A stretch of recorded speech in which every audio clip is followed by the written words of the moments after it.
दोस्तों ये देखिए बहुत ही खूबसूरत नज़ारा देखने को मिल रहा है। अगर आम दिन होता तो लोग जो है इधर से थाना जाने वाले और थाना से जो रिटर्न आने वाले लोग यहाँ पे रुकते हैं और बड़ा ही कायदे का देखिए बनाया हुआ है, आगे रेलिंग दिया हुआ है, यानी कि लोग जो है वहाँ तक जा कर के जो है बच्चे भी वहाँ तक जा सकते हैं और वहाँ तक जा कर के खड़े हो कर के जो है ये कहीं ना कहीं समुद्र का एक हिस्सा है ये, और इसको जो है लोग एंजॉय कर सकते हैं।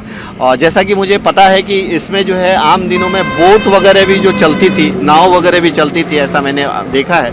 और क्योंकि काफ़ी दिन बाद मैं इधर आया हूँ तो ये जो नज़ारा है यहाँ का वो देखने में बड़ा ही खूबसूरत लगता है। देखिए ये बैठने की जगह सामने जो है एकदम ऐसा लग रहा है कि पानी की जो है नदियाँ जो है बह रही है और उसके ऊपर जो है आप देखिए कि कितना खूबसूरत जो है पहाड़। तो ये देखिए कि क्या मतलब खूबसूरत नज़ारा है ये अपने आप में एक बड़ा खूबसूरत नज़ारा है दोस्तों। और ये गायमुख जो है एरिया इसको कहते हैं और ये कहीं ना कहीं जो ये है स्वर्गीय बाला साहब ठाकरे चौपाटी का नाम दिया गया है। ठाणे महानगर पालिका यहाँ पे लिखा हुआ है तो ज़रूर ये ठाणे महानगर पालिका के द्वारा जो है बनवाया गया होगा। प्रताप सरनायक आमदार प्रताप सरनायक का नाम यहाँ लिखा हुआ है तो ज़रूर जो है आमदार प्रताप सरनायक का इसमें जो है इसको बनवाने में, इस तरह का जो है एक फैसिलिटी करने में जो है उनका बड़ा योगदान होगा। बड़ा ही खूबसूरत नज़ारा मुझे यहाँ का लगा। और दोस्तों जब भी लॉकडाउन ख़त्म हो आप इधर आए तो रुके ज़रूर, यहाँ पे रुके और इसका जो है इसका लुत्फ़ उठाएं। यहाँ पे इतनी बड़ी जगह है कि हज़ारों लोग जो है यहाँ पे एक साथ एंजॉय कर सकते हैं, फैमिली एंजॉय कर सकते हैं। ये सारे लोग जो है कहीं ना कहीं ये जो है देखिए आने जाने वाला हाईवे है और ये हाईवे जो है पूरी तरह से जो है आवाजाही कम है, जो नहीं तो आम दिन में तो यहाँ पे जो है आगे देखेंगे आप तो चाय कॉफ़ी और खाने पीने की भी जो है मुझे कुछ दुकानें दिख रही हैं। ये चाय और कॉफ़ी और खाने पीने की दुकानें हैं यहाँ पे। बहुत ही खूबसूरत नज़ारा ये मुझे देखने को मिला और मैं चलते चलते प्रोग्राम कर रहा था तो मुझे लगा कि ये जो कुछ विजुअल्स है वो मैं आप लोगों से शेयर करूं। यहाँ पे हमारे साथ हैं इजाज़ खतीब जी। आज मैं इजाज़ खतीब जी के साथ ही निकला था थाने के लिए और थाने जाने की वजह तो आपको हमने बताया ही। ये इस पॉइंट पे रुक करके मैंने आपको ये विजुअल तो ज़रूर दिखाया। मैं अगर इजाज़ खतीब जी से बात कर सकूं कि इस पॉइंट का क्या महत्व है, क्या आने जाने वाले, बड़ा ही खूबसूरत मुझे लग रहा है। इस पॉइंट को देख करके क्या कहेंगे, स्वर्गीय बाला साहब ठाकरे चौपाटी इसको नाम दिया गया है और ठाणे महानगर पालिका की तरफ से प्रताप सरनायक का भी यहाँ पे नाम है। तो ये जो खूबसूरती है ये कैसा लगता है, क्या कहेंगे आप इसके? ये अपने मीरा भाईंदर और थाना ओला माझीवाड़ा और थाने के लिए एक चौपाटी है, छोटी चौपाटी है उनके लिए। तो मैंने देखा पहले तो ज़्यादा कोई आता नहीं था, लेकिन फ़िलहाल कुछ सालों में काफ़ी पब्लिक आती है शाम के टाइम पे कि अपनी फैमिली को लेके आती है यहाँ पर नज़ारा देखने, कुछ यहाँ पर स्नैक्स मतलब लेते हो, थोड़ा सा मतलब एक चौपाटी में जैसा कैसे एंजॉय करते थोड़ी देर के लिए। तो लोगों को एक अपना सिटी छोड़ के आते हैं यहाँ पर। तो आज ऐसा है कि लोग चाहते हुए भी नहीं आ सकते और लोग इसको मिस भी करते रहेंगे कि हम हफ्ते में बच्चे लोग भी मिस करते रहेंगे। ये हमारा छोटी सी दरिया वो भी सोचते रहेंगे कि पब्लिक क्यों नहीं आ रही है, हम आज यहाँ पर पब्लिक क्यों नहीं, वो भी सोचते रहेंगे क्यों नहीं आ रही है। तो मैं चाहूँगा कि ये कोरोना जो है आया है संकट, ये जल्द से जल्द ख़त्म हो जाए। तमाम लोग अपने अपने धर्म से अपने को जिनको मानते हैं उनसे दुआ करो, प्रे करो कि ये वापस से हम जैसा थे पूरा ये माहौल वापस से अच्छे से खुशहाल बने। Right, thank you so much. तो इनके कहने का मतलब यही था कि ये जो कितना खूबसूरत नज़ारा है लोग चाह के भी नहीं आ सकते। इन्होंने कहा कि सब धर्म के लोग जो है प्रे करें कि जल्दी जो है कोरोना संकट ख़त्म हो जाए और कोरोना संकट ख़त्म होने के बाद लोग जो है इस तरह के और भी प्लेसेस बहुत सारे हैं और इसको एंजॉय कर सके। इस खूबसूरती के बारे में क्या कहेंगे आप इकबाल जी? बहुत अच्छा है। हमारे इधर तो ऐसा कुछ खास था नहीं, लेकिन यहाँ पर एक हाईवे पे ऊपर बनाया गया, लोगों के लिए एक स्पॉट बना कुछ वक्त गुजारने के लिए, खास करके वीकेंड्स गुजारने के लिए। हम लोग अच्छा, ये बहुत अच्छे तरीके से इन्होंने बनाया है। पहले तो चालू नहीं था, लेकिन अब मुझे लगता है कि चालू हो चुका है और काफ़ी लोगों को मैंने यहाँ पर आते हुए देखा है। और थोड़ा बहुत और शायद कुछ खाने पीने की चीज़ों का इंतज़ाम हो जाए ताकि लोगों को एक अच्छा सपोर्ट मिले। मीरा रोड में भी कुछ बनने वाला है शायद, सुना है, दरिया किनारे। चलिए ठीक है, तो उम्मीद करते हैं कि दरिया मीरा रोड में भी बनेगा। इस खूबसूरती के बारे में क्या कहेंगे आप हुसैन जी? अगर हम लॉकडाउन का पूरा पालन करते हुए अगर हम रहेंगे तो हम इन चीज़ों को आनंद उठा पाएंगे, इन चीज़ों का, और इन चीज़ों का आनंद उठाते हुए हम लोग अच्छे से जी सकेंगे। और गर्म हिंदुस्तान के सारे लोगों के लिए ही नहीं, वर्ल्ड के लोगों के लिए, सबके लिए दुआ कीजिए ताकि ये कोरोना ख़त्म हो, जन जीवन सामान्य हो, लोग राहत की सांस लें और पहले की तरह ज़िंदगी जी पाए। इन दोस्तों, इस वक्त मैं हूँ थाने ज़िला में, कलेक्टर ऑफिस के पास आए थे हम, और यहाँ से रिटर्न मीरा भाईंदर की तरफ जा रहे हैं। तो मैंने सोचा कि चलते चलते मैं आप लोगों को थाना लॉकडाउन के दरमियान किस तरह से है वो दिखा दूँ। तो जिस तरह से मीरा भाईंदर लॉकडाउन में बंद है, उसी तरह से जो है थाना भी मुझे बंद ही दिख रहा है। आप ये देख सकते हैं कि इस वक्त जो है मैं थाना से मीरा भाईंदर की तरफ निकला हूँ। 2 से 2:30 बजे का वक्त है, और जिस तरह से गाड़ियाँ जो है दिख रही है, थोड़ी बहुत गाड़ियाँ दिख रही है, थोड़े बहुत लोग दिख रहे हैं, और करीब करीब जो है यहाँ भी बंद ही दिख रहा है। दोस्तों, आज जो है थाने से मीरा भाईंदर के बीच अगर कुछ विशेष बात दिखती है तो मैं आपको ज़रूर दिखाऊंगा, लेकिन एटलीस्ट थाने से लेके मीरा भाईंदर का विजुअल मैं आपको आज दिखा पाऊंगा। तो करीब करीब जो लॉकडाउन है वो थाने में भी मुझे लॉकडाउन दिख रहा है, यानी थाने में भी जो है आसपास की जो है आवाजाही तो कम दिख रही है। कुछ एक गाड़ियाँ, कुछ एक 2 व्हीलर्स चल रही है, जैसा कि मीरा भाईंदर में भी चलता है। आसपास की दुकानें यहाँ भी जो है देखिए बंद दिख रही है, यानी जो दुकानें हैं करीब करीब यहाँ भी बंद दिख रही है। ठीक जो है हम हाईवे के पास पहुँचने वाले हैं। एक हाईवे है, उसके बाद जो है ये रास्ता सीधा सीधा जो है मीरा भाईंदर की तरफ जाता है। तो यहाँ भी मुझे जो है आवाजाही जो है कम ही दिख रही है, मतलब नॉर्मल दिख रही है। ये जो नाका है, ये एक ब्रिज है, ये कई रास्ते को कनेक्ट करता है, हाईवे को भी कनेक्ट करता है, और थाने का जो ये मेन ब्रिज। तो आम दिनों में अगर लॉकडाउन नहीं होता तो ये क्रॉस करने में काफ़ी टाइम लगता, क्योंकि ये चौतरफा नहीं, कई तरफ से 4 से 5 कनेक्टिविटी यहाँ पे दिखती है। नासिक के साइड भी जाती है, अगर ये ब्रिज देखें तो राइट साइड में नासिक की तरफ जाती है, लेफ़्ट साइड में मुंबई की तरफ जाती है, सीधा जो है मीरा भाईंदर की तरफ भी जाता है, और इसमें भी कई कनेक्टिविटी है। तो अगर आम दिन होता तो ये जो रास्ता है ये हमेशा जो है ट्रैफिक भरा रास्ता है, बहुत आसानी से आप इस ब्रिज को क्रॉस नहीं कर सकते, क्योंकि चारों तरफ से देखिए किस तरह से जो है ये। लेकिन ये सारे जो रास्ते हैं अगर आम दिन होता तो पूरी तरह से जो है ये भीड़ भाड़ वाला ट्रैफिक वाला इलाका होता। बड़ी आसानी से मैं निकल गया। इसके पहले भी जो है मैं आम दिनों में थाना आना जाना हमारा होता था, तो इतनी आसानी से तो हम नहीं निकल पाते थे। आज लॉकडाउन के दरमियान पहली बार मेरा थाना आना हुआ है, थाने से भी आना हुआ है। तो ये सब जो है कहीं ना कहीं भीड़ भाड़ वाला, यहाँ पे बसेस, ऑटो, 4 व्हीलर, 2 व्हीलर भारी संख्या में चलती है, यानी भारी संख्या में लोग निकलते हैं, और ये पूरा का पूरा इलाका जो है पूरी तरह से ट्रैफिक वाला इलाका है। ये भी एक पॉइंट है जहाँ पे जो है काफ़ी ट्रैफिक मिलता है, लेकिन आज जो है सब कुछ नॉर्मल है। हाँ, ये कापुर बावड़ी का इलाका है, भिवंडी। इसमें राइट साइड जो है एक रास्ता भिवंडी की तरफ जाता है, और ये सीधा इसको कापुर बावड़ी का इलाका बोलते हैं। पूरी तरह से ये सब इलाका क्रॉस करने में काफ़ी टाइम लगता है, क्योंकि बहुत सारी गाड़ियाँ चलती है, ट्रक वगैरह भी बहुत चलती है इस रोड पे। जब ट्रक चलती है तो इस तरह से पैक होता है कि लोगों को एक एक घंटा 2-2 घंटा जो है वेट करना पड़ता है, और इतनी ट्रैफिक मिलती है कि 1 से 2 घंटा जो है उनको यहाँ से जो है मीरा भाईंदर पहुँचने को मिल जाता है। ये देखिए पहला सिग्नल हमें यहाँ पे मिला है, और लेकिन ये जो सिग्नल है, गाड़ियाँ बहुत ज़्यादा नहीं है, 8-10 गाड़ियाँ हैं, जिसमें एक जो है ट्रेलर टाइप की भी गाड़ियाँ दिख रही है, तो कम है। राइट साइड भी यही कुछ इतनी ही गाड़ियाँ हैं, तो इतनी कम गाड़ियाँ सिग्नल पे हो ऐसा बिल्कुल भी नहीं हो सकता।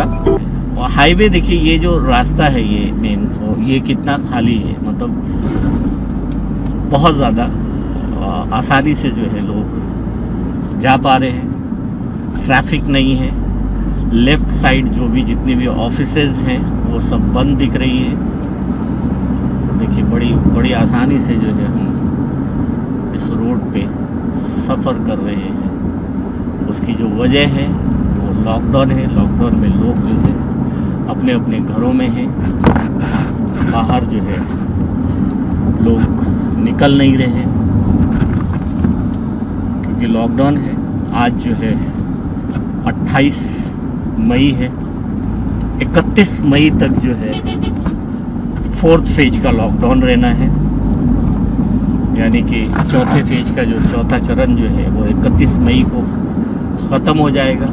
अलग अलग तरह की अफवाहें आ रही थी, कल कुछ ऐसे पोस्ट फैलाए जा रहे थे जिसमें ऐसा कहा जा रहा था कि कल से जो है वो जो फिज़िकल एक्टिविटीज़ है उनको जो है रिलैक्सेशन दिया जाएगा, लोग जो है जॉगिंग कर पाएंगे, लोग साइकिलिंग कर पाएंगे।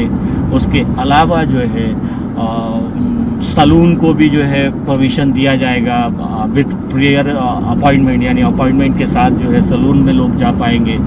शॉप्स जो है खुलेंगे, शॉप्स में कुछ इस तरह के गाइडलाइन जो है जैसा आ रहा था, ये इट्स नॉट कंफर्म, इस तरह के न्यूज़, इस तरह के जो पोस्ट है वायरल हो रहे थे व्हाट्सएप वगैरह पे।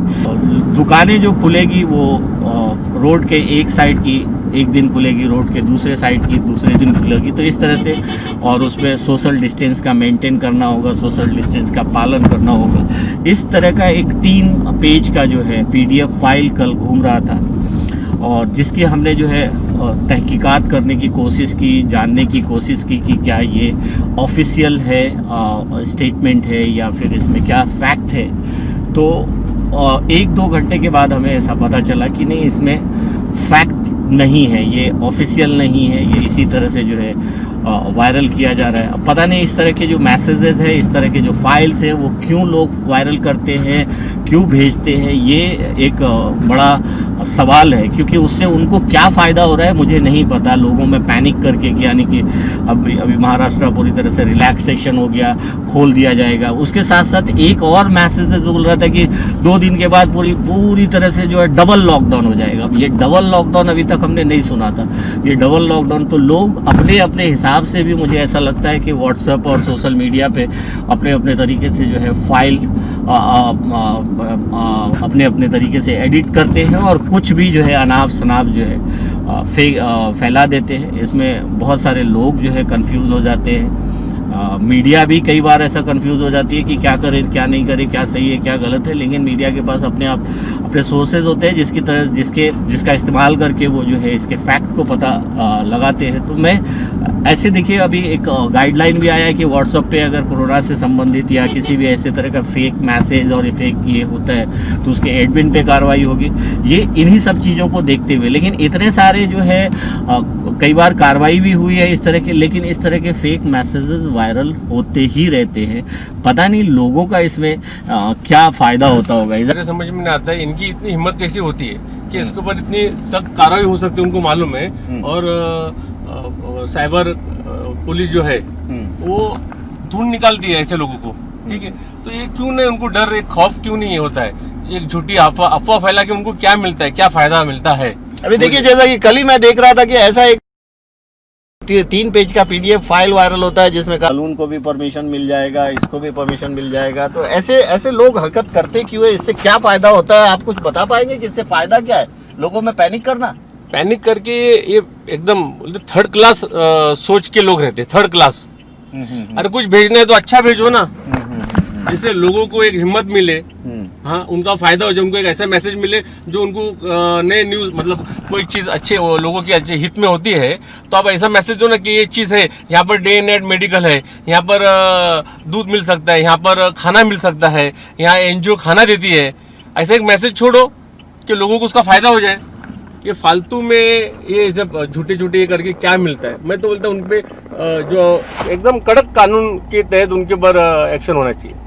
कार्रवाई तो होती है लेकिन होती फिर है, भी कड़क लोग होना ऐसा चाहिए। करते हैं, ऐसा कड़क ये होना बड़ी चाहिए, कड़क चिंता होना की चाहिए, बात है, कड़क होना चाहिए, कार्रवाई कड़क होना चाहिए, क्योंकि इससे लोग भी परेशान होते हैं, शासन भी परेशान होते हैं, जितने अपने पुलिस है सब परेशान हो जाते हैं इस मामले में।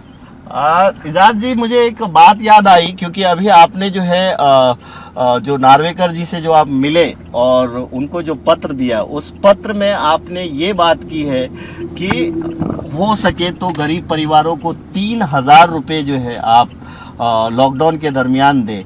अब इसी में फाइनेंस मिनिस्टर का ऐसा स्टेटमेंट आता है कि 6 लाख से 18 लाख लोअर मिडिल क्लास का इनकम है, जैसे वॉचमैन वगैरह है, ये लोग साल का 6 लाख कमाते हैं। इस पे कुछ बोलेंगे क्या? अब मेरे समझ के बाहर है अपने देश के फाइनेंस मिनिस्टर, उन्होंने क्या कैलकुलेशन किया रहेगा, लेकिन हकीकत है कि आज एक वॉचमैन को 8,000 सैलरी रहती है, 10,000 रहती है। अगर वो कोई सिक्योरिटी जो कंपनी रहती है वहाँ से आते हैं तो उसमें 10,000 का शायद उनको 8,000 ही मिलता है, क्योंकि कंपनी को भी कुछ देना पड़ता है, तो नहीं परवड़ता है, मजबूरी में लोग करते हैं। तो मुझे एवरेज अगर देखा जाए तो 10,000 रुपए भी जो अगर लोअर मिडिल क्लास कमाता है तो 1,20,000। तो फिर फाइनेंस मिनिस्टर ने ऐसा स्टेटमेंट कैसे दे दिया कि उनकी मिनिमम इनकम 6 लाख है, यानी कि 50,000 रुपये महीना। अगर 50,000 रुपये महीना होता लोगों की कमाई, तो क्या आपको 3,000 रुपये के लिए एक रिक्वेस्ट लेटर देना पड़ता क्या गरीब परिवार के लिए? नहीं, मैं तो आता ही नहीं, मैं बोलता ही नहीं कि 3,000 लोगों को दो बोल के, ना मैं बोलता कि बिजली का बिल माफ करो। तो टाटा है, विप्रो वाले, ऐसे बड़ी बड़ी कंपनी है, उन्होंने कई 100 करोड़ रुपए इस कोविड-19 के लिए गवर्नमेंट को, शासन को दिए कि आप ये पैसा मतलब निधि दिए लोगों के लिए। तो अदानी और ये क्यों नहीं कर सकते अपनी तरफ से मदद? माफ किए तो भी मदद ही होगी ना। आप कोई पैकेज दे दो 150 करोड़, 1,500 करोड़, तो ये भी कुछ करोड़ का ही पैकेज है, आप माफ कर दो 3 महीने का। बड़ा दिल दिखा दो, आप कमा रहे हो, इतने साल से कमा रहे। इस बार इसके पहला लोगों ने नहीं कहा था, हाँ लोगों की कंप्लेंट थी कि बिल ज्यादा रहा, लेकिन कभी लोगों ने ये नहीं कहा था कि माफ करो। लेकिन इस बार माफ करेंगे, आप बड़ा दिल दिखाएंगे तो लोग आपको भी सैल्यूट करेंगे, याद करेंगे, दुआ देंगे। क्यों नहीं? आप जो निधि में डाल दो, आप ये कर लो ना कि अच्छा, कुछ लोग बड़े बड़े लोग हैं, बिजनेसमैन बोलते हैं हम 1 लाख लोगों को खाना खिलाते हो। कौन देखने आया 1 लाख लोगों को खाना खिलाते हो? तो ये करो कि हमने इतने करोड़ लोगों का बिजली माफ किया, गरीब लोग का माफ किया, करो ना। लो दुआ लो, पैसा है सब कुछ नहीं है, लास्ट में दुआ ही काम आती है। जब आप पे ऐसा बुरा वक्त आता है, करोड़पति हो, मिडिल कास्ट हो, गरीब हो, कोई भी हो, जब आपके ऊपर बुरा वक्त आता है तो आपको हर आदमी यही बोलता है प्रे द गॉड, अल्लाह से, भगवान से दुआ करो, और दुआ ही काम आती है। आज हमको भी दुआ ही काम आ रही है। जो हमने कल कलेक्टर साहब से, हम छोटी सी हस्ती है, लेकिन कल कलेक्टर साहब से हमने टाइम लिया, आज उन्होंने 1 बजे का टाइम दिया हमको। वहाँ इतना स्ट्रिक्ट है कि बिना अपॉइंटमेंट किसको पर भी नहीं भेज सकते। थाने से निकला हूँ, बीच में हमने रुक करके जो है एजाज खतीब जी से कुछ बात भी की और फिर निकल पड़े हैं हम। एज यूजुअल रास्ता बिल्कुल खाली है, आसानी से जो है गाड़ी पे हम सफ़र कर पा रहे हैं, चल पा रहे हैं, और रास्ता पूरी तरह से खाली है।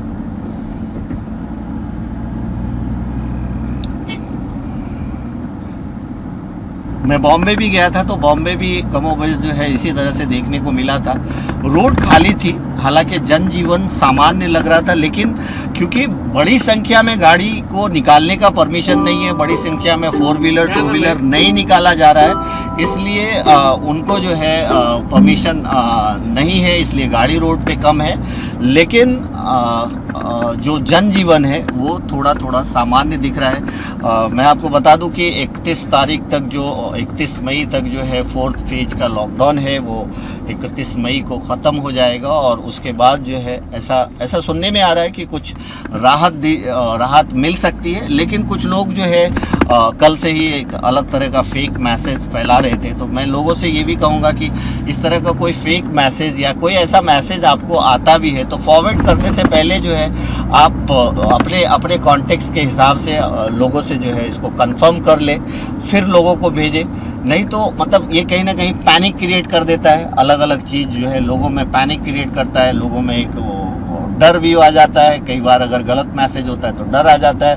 कई बार इस तरह के अगर वायरल PDF फाइल को देख करके लोग अपनी दुकानें खोल दें, लोग सुबह में निकलने लगे, तो इसका कितना गलत इम्पेक्ट आएगा ये आपको सोचने की बात है। क्योंकि आपने तो मैसेज फैला दिया और उसमें आपका होम सेक्रेटरी का नाम है, ये है वो है, बहुत सारे अथॉरिटीज़ के हिसाब से वो लेटर। सारे लोग तो इस चीज़ को समझते नहीं हैं और अगर उसके हिसाब से लोग बाहर निकल जाएंगे, काम पर जॉगिंग के लिए निकल जाएंगे, जैसा सलून वाले सलून खोल देंगे, ये करेंगे तो कितना प्रॉब्लम होगा। ये देखिए बड़ा ही खूबसूरत नज़ारा है। दोनों साइड जो है झाड़ दिख रहे हैं, छाँव दिख रहे हैं और ये एक चढ़ान है यहाँ पे, यानी कि एक तो बोलते हैं कि ऊंचाई है ये। तो जब ये इस ऊंचाई पे जाते हैं तो वो जो है बड़ी आसानी से, यानी कि बहुत सारे ट्रक, बस, कार बहुत ज़्यादा चलती है। धीरे धीरे जो है लोग इस पे जो है इस रास्ते से जो है यहाँ पे थोड़ा सा जितनी भी गाड़ियाँ आती है तो यहाँ से आने पे यहाँ तक आने के बाद जो है धीमी हो जाती है, क्योंकि ऊपर जो है एक चढ़ान है, यानी चढ़ाई है, ऊंचाई है।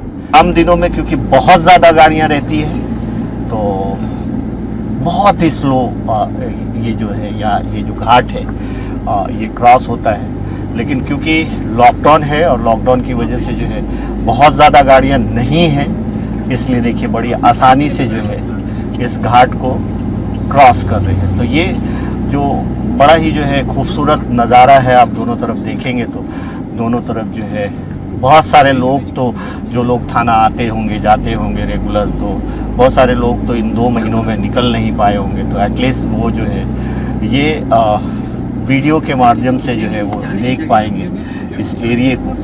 और ये देखिए कितना खूबसूरत लग रहा है। लेकिन इतनी आसानी से हम ये घाट क्रॉस नहीं कर सकते थे। अगर आम दिन होता तो बहुत गाड़ियाँ 24 घंटे यानी किसी भी टाइम पे आओ यहाँ पे वो बहुत सारी गाड़ियाँ देखने को मिलती थी। लेकिन आज जो है बिल्कुल खाली है रोड। देखिए कितनी आसानी से जो है हम थाने और मीरा रोड पे सफ़र कर रहे हैं और बहुत आसानी से जो है हम गाड़ी 4 व्हीलर पे चल पा रहे हैं।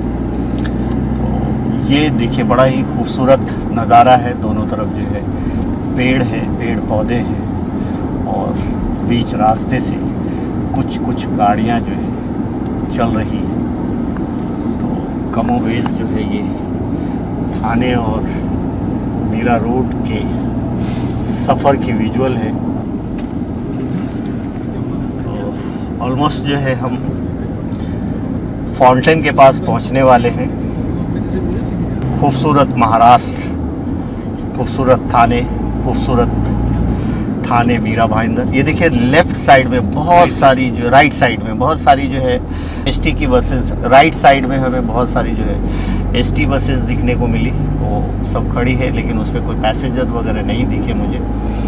और ये देखिए सीधा जो है हम फाउंटेन की तरफ बढ़ रहे हैं। फाउंटेन होटल बड़ा फेमस है, वहाँ पे जो है फाउंटेन होटल भी है, इन एक्सप्रेस भी करके एक है होटल। तो लोग भी इस रास्ते से गुजरते होंगे रेगुलर, अभी लॉकडाउन में तो नहीं आ पा रहे होंगे, लेकिन इसके पहले जो लोग भी गुजरते होंगे उनको पता होगा कि इस रास्ते से इतनी आसानी से नहीं गुजरा जा सकता। ट्रैफिक मिलती ही है, टाइम लगता ही है।